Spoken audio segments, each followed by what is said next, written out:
While Terraria is similar to games like Minecraft, where it appears there isn't any story, that actually isn't the case for Terraria. To celebrate Terraria's 8th anniversary, Relogic released some official lore for Terraria, which explains the NPCs, why you are there and your goal, and the entire world in general. That's why, in today's video, we will be taking a look at the story behind Terraria, and all of its lore. Before jumping into this, I want to quickly say that I will be basing this video off the official lore, and not one-off messages from the creators, as sometimes they can directly contradict each other. With that out of the way, let's begin.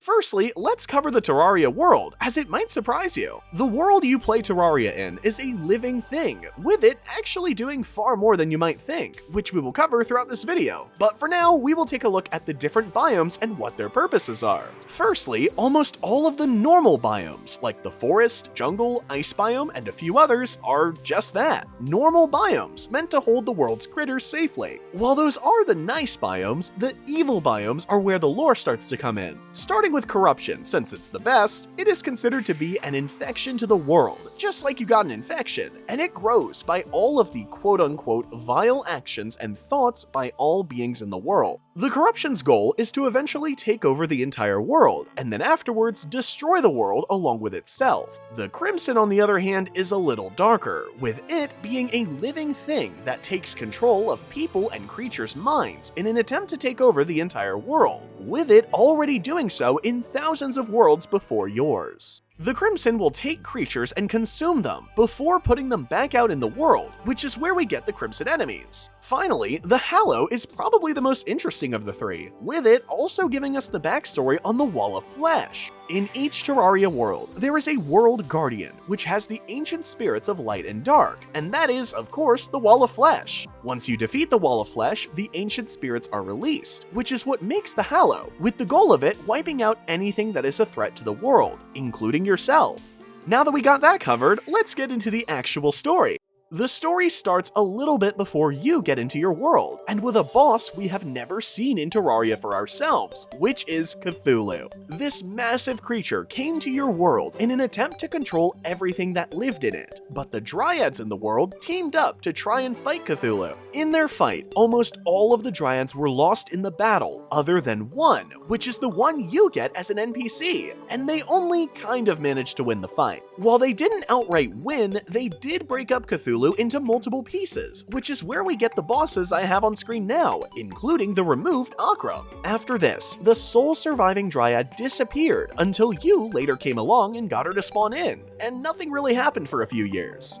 After a while, a group formed with the goal of re-summoning Cthulhu, but they first needed a few supplies. Firstly, they need to rebuild the summoning tablet that would summon Cthulhu. So to have this made, they kidnapped the mechanic NPC and also make the dungeon their home base, which is why you find the mechanic tied up there. The dungeon was once a living city with thousands of people, but an unknown curse took it and caused everyone to die, which is why the dungeon is decorated the way it is. Going back to the lunatic cultist and mechanic now, while they were in the process of making the summoning tablet, they also made the mechanical bosses, which are replicas of the pieces that originally got broken apart by Cthulhu, like Skeletron Prime. After all of that is where you finally come into the story, with the goal of undoing and fixing everything I just went over, including the evil biomes I went over earlier.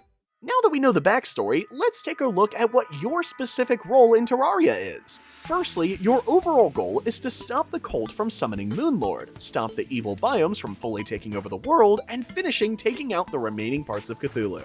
You start this large journey in this new world with a guide NPC, which is a part of the group named the Order of the Guides, which pass down important knowledge down to one another over time, with the goal of keeping the Terraria world safe, while also remembering the history of it. If your guide happens to die, lore-wise, the next one that spawns in won't be the same one as before, with them even mentioning the past guide, who you had to use in the process to summon the Wall of Flesh. Besides all of that, the story is roughly whatever your playthrough is, up until you get to Moonlord, which is where the lore starts to get a little fuzzy.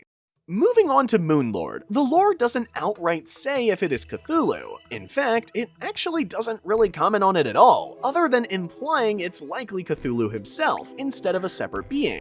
And whenever you summon him or defeat the lunatic cultist, you summon him, and his celestial pillars are Moonlord's final attempt at a full takeover of the world. After you defeat him, your world goes back to before you beat him. But story-wise, there is an ending after this, which we'll cover now. For our final section of this video, we will take a look at the ending of the lore, which mainly focuses on the ending of all of the NPC's stories. Starting with the painter, dye trader, party girl, and wizard, since they all have the same happy ending, they end up throwing a party together in the Hallow biome. After that, we have the Tavern Keep NPC, going through a portal back to his original game, Dungeon Defender 2. Next up, we have the merchant and traveling merchant NPCs, who are trying to work out a trade for an angel statue. Sticking with the merchants, next up we have the skeleton merchant, who is shown digging around before pulling out a nice item, which he will likely end up selling. After that, we have the pirate and angler NPCs, who are sitting around a campfire on the beach showing off their catches, before the angler goes and tries to summon Duke Fishrock. Next, we have the golfer and zoologist NPC, who also lost the curse she had, and are now seemingly living happily together with the town pets. Sticking with happily ever afters for NPCs, we have the goblin tinkerer and the mechanic, who are shown to be living a happy life together. Ending the super happy endings, we have the demolitionist and arms dealer, who are seen arguing before the nurse comes onto the screen and brings them to go get some food. Next up, we have the dryad NPC, which ends up becoming a tree. After that, we have the steampunker, who is working on Cyborg and seemingly messes it up. Next, we have Santa giving a gift to the tax collector. Up next, we have the princess and the witch doctor, who are living happy lives together. Up next, we have the guide, who is shown running off camera from a zombie he let into his house, but we don't see what happens after. And saving the oddest for last, we see the clothier chasing after the truffle NPC, likely because, based on the clothier's dialogue, he wants to eat truffle. That wraps up the story behind Terraria and all of its lore. If you made it this far into the video, let me know by commenting Order of the Guide, and also let me know what you think of the lore. Thanks for sticking to the end. Be sure to like and subscribe for more Terraria videos like this in the future, and as always, make sure to have a wonderful day.